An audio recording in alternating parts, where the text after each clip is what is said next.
I've got a million questions in my head already starting to appear, but I want to perhaps open the floor initially to see if you all have any questions yet.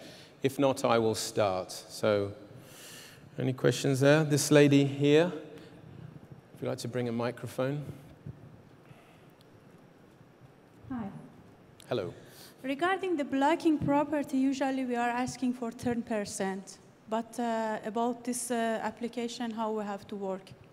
You're talking about the actual deposit? Yes, 10% deposit from the seller. From the buyer? From the buyer, yeah. And perhaps from the seller. Sama? During the creation of the contract F, you can provide a full payment plan, including the deposit. And once you put the amount of the deposit, the system will request you to enter the check information, the bank information, and even you can scan it and upload it to the system. So, and once you will do this deposit, also the system will request you to select who is going to be the escrowee for this, who is going to have this deposit check, and what will be the penalty if something happened during the creation of the transaction. And eventually, when you will go to the registration trustee's office, all of this information is going to be there. They will only need a scan, or they will need the original check to complete the whole transaction.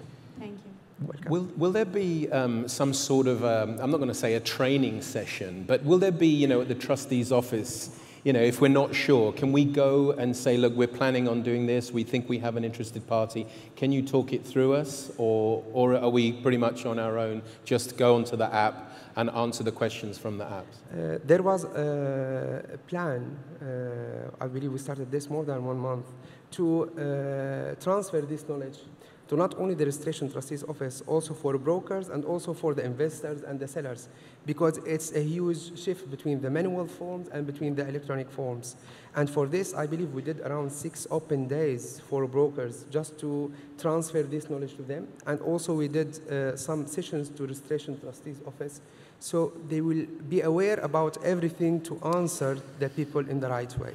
That's great, but certainly from my point of view as a broker, I have to say that whenever the Land Department or RERA do make some changes, most of which are very welcomed, it's the education of the public as well that needs to be upheld, if you like. And we had the permits obviously last year, which we had to do.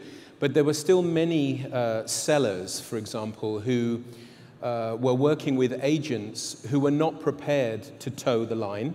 And we found it very difficult to get Form A's signed. I'm sure some of you would concur with this. When the seller said, well, why should I sign your Form A when this agent over here hasn't asked me? So for me, this is excellent.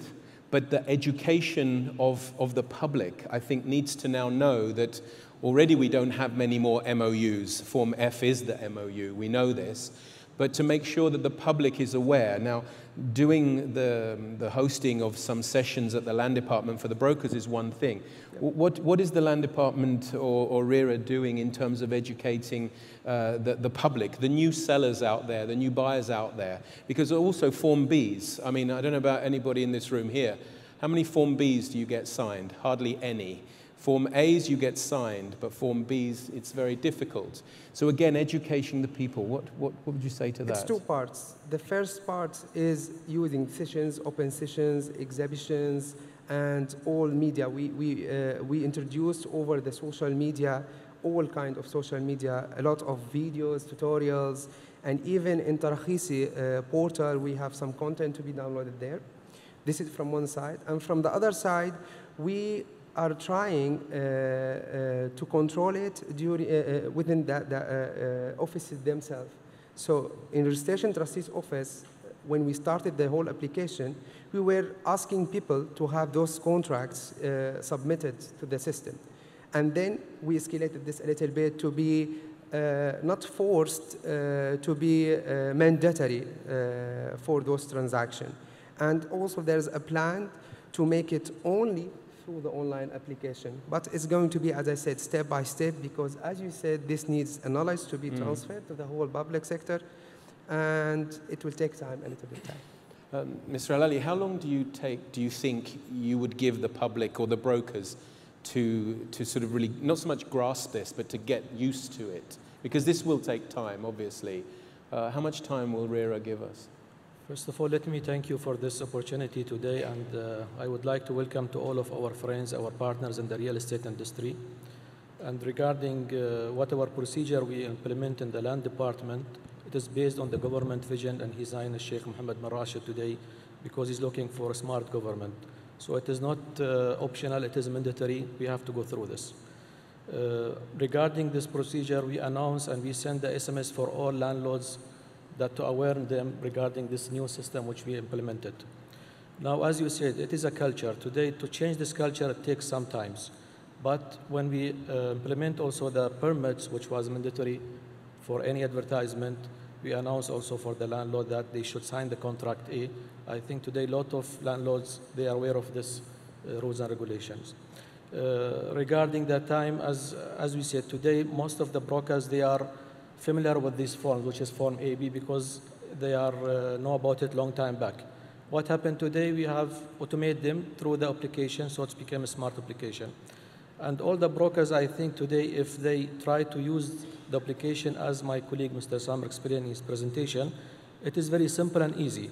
Because till today, we did not receive a lot of complaints or a lot of remarks from our friends and brokers regarding this application. So I wish all of them to use it, because this will save a lot of time and speed the procedures and the accuracy of the information in the land department. No, for sure. Any questions? Okay, lady over there, got a hand up. Okay. Hi. Hello. Hello? Yeah, it's working now. I've got a question. I'm very impressed with the online system that you guys implement. You'll have to speak up, sorry, it's quite muffled. Can you hear me now? Great. Try now, yeah. Until now, we had Form A and Form B, which was printed format, but was never implemented that the broker is protected when he signs either of the forms, because you have the 7-day cancellation. When the portal is now online, would that make any difference for the actual broker? Because I can be a seller, sign with a broker, and then someone gets me better terms, cancel within 7 days, and then continue with another broker. We've never been protected as brokers until now, and even now with that portal, I can see that you're protecting the seller and the buyer, but not the actual agencies.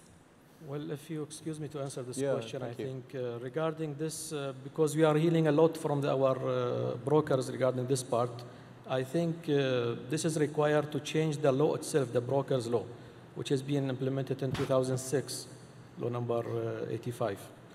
Because in the law today, we don't have anything regarding the buyer or the seller. If he canceled, then he go through other brokers. So I think this is required the law to be changed. We're going to work on it, inshallah, in the future. And my second question, if I may, is Form B, the buyer's form. You have certain areas that you put on that the particular buyer is buying. What happens if he buys in a different area? Let's say he's looking for a property in Dubai Marina, and he decided to go for the Palm. Because in many cases you have that. Does it? Because he has to prove it. As I said, contract or Form B is an inquiry form. It doesn't have a specific property. So you have the free description. You can enter for anything you want. You can even say that I want in Marina, I want in GLT, I want different location. But when the broker is going to have this information for real, he has to create a multiple contract B for each one of the property, because eventually this information is going to be used in contract F.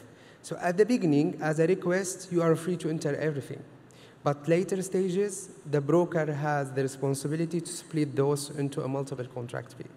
Thank you. Yeah. Yes, this lady here. The microphone.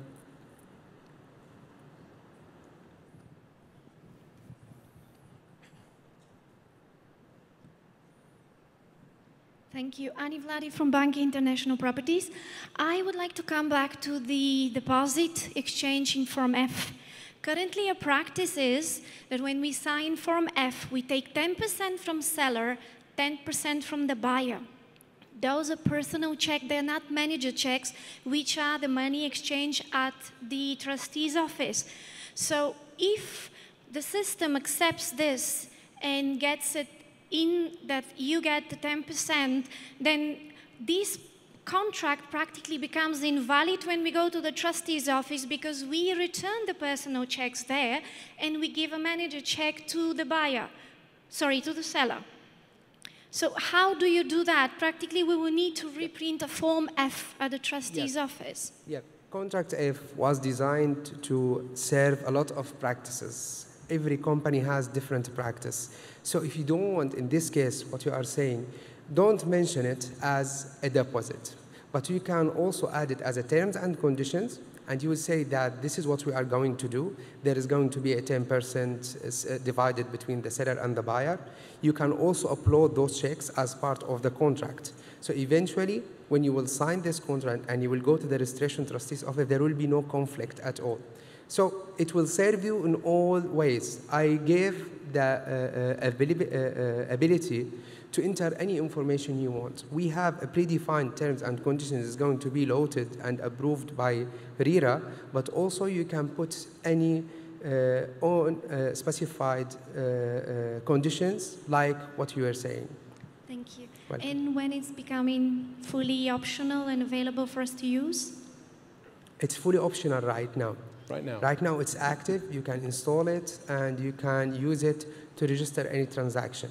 But I want to add something that it's, as I said, it's a huge movement between the manual and the electronic forms. So we are doing this step-by-step phases, as we are saying in technical forms.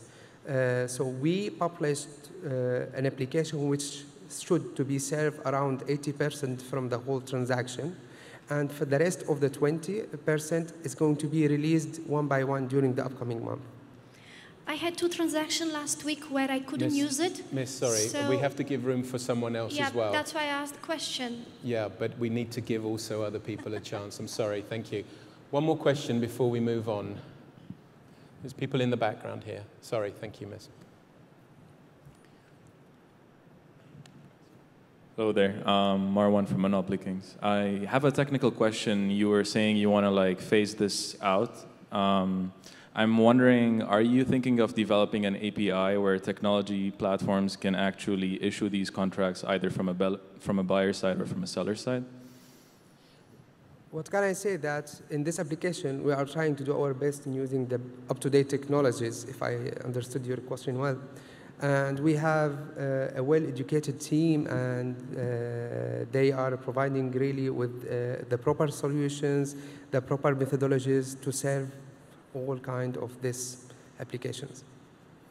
Okay, we have time for just one more question before we have to move on. Right at the back there, hand just went up. That's it. Thank you. Hi, Kalpesh from Gulf Sotheby's. Regarding the electronicization, or sorry for the word, but can we have the Form A uploaded electronically? Can the owner sign for it electronically? Because obviously it will add to the efficiency. If my seller is sitting in Ireland or wherever, he can just sign it electronically and send it across. And it will have to match the passport signature, of course, but that's one suggestion or question. The second point you all touched upon was about communication and educating the buyer for the Form B, for example.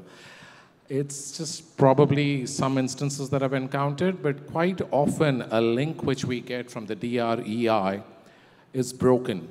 I've encountered that 3 times myself, so I would just recommend or request that if that can be looked at, because this is something which is getting communicated right through to the real estate brokers, and if you can't access the link, I've actually replied back to it saying this is what's happened. It's been more than a one-off. And the last point, which is unrelated, but it still is related to brokers, so not this point, a subject, but I must ask, you asked for a 4% manager's check for the land department for the transfer fees. You asked for a manager's check for the seller. Why not for the brokers? Dunya, my colleague, had raised it a couple of years ago. I have a good memory, I still remember that. But I think it should be clear, because especially there are instances where a buyer or a seller tends to, in the end, not compensate the broker. And if it is insisted on that the standard in the business 2% for the broker is produced as a manager's check at the transfer, I think it will help the broker community a lot. Okay, so we got 3 questions Thank you. there. Who wants to answer which one? I think regarding the last questions for the broker commission checks, it depends on the deal between the broker and his client. You know, today, how he going to pay the commission for the broker? He will do it and he will pay it through the transaction, or he will receive it before the transaction goes. So it depends on the deal itself. But I think the best way for this, it is to create the escrow account for the brokers. So this is what we are thinking about it, inshallah, in the future. Yeah. Well said. Can you answer about the breakage of the link? For the electronic signature, which you were talking about, this system was designed to have no hard copy for everything. You know, this is the strategy for debate till 2020. So we will have no hard documents. That's why it's meaningless to have a form to be printed and signed and then uploaded again. If you want to do this and you have an internet connection, that's it. You can use your email to verify yourself as an electronic signature, and you can approve whatever you need without having this hard copy in any form. Ladies and gentlemen, we've run out of time. We could spend all day just talking to these special guests today, but unfortunately I have to end it here because we have to move on. So I'd just like to say thank you very much, Mr. Al Ali, for you coming today, and Mr. Nashawati, thank you. Please take a seat.